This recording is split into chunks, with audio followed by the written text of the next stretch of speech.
بسم الله الرحمن الرحيم. معانا النهارده شقة في الهانوفيل، تاني نمرة من الهانوفيل الرئيسي. العنوان قبل شارع قصر القوير. ده طبعا ده الريسبشن عندنا، هيشيل معايا 3 قطع، ولو حابب انا اقفل اوضه هقفل اوضه كمان، هيبقى عندي ريسبشن شيل قطعتين. الشقة دي في اول شارع السلام، تاني عمارة من شارع السلام، ترى الهانوفيل الرئيسي. الشقة دي غرفتين وريسبشن 3 قطع وحمام ومطبخ، عداد غاز، عداد كهرباء، عداد المية بس هو اللي مجمع. دي البلكونة بتاعتنا، وده الشارع الرئيسي اللي في الوش ده، تاني عمارة على طول.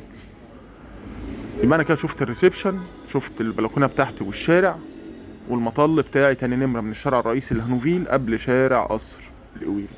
بعد كده اخش على التوزيعة، عندي فيها مطبخ وحمام وأوضة. طبعا ده المطبخ بتاعي، طبعا مطبخ واسع، عداد الغاز راكب وصلتين، وصلة غاز ووصلة بوتاجاز. عندنا بعد كده نبص على الحمام، حمام تشطيبه سوبر لوكس. بعد كده عندنا اول اوضه، واول اوضه دي بتبص برضو على الشارع الرئيسي للهانوفيل،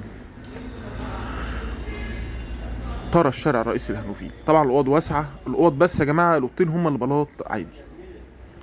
ودي تاني اوضه، ودي اوضه الاطفال. انا شاكر ليك ان انت سمعت معايا الفيديو الاخر. ما تنساش تصلي على سيدنا محمد، ما تنساش تشترك معنا في القناه وتفعل الجرس. والسلام عليكم ورحمه الله وبركاته.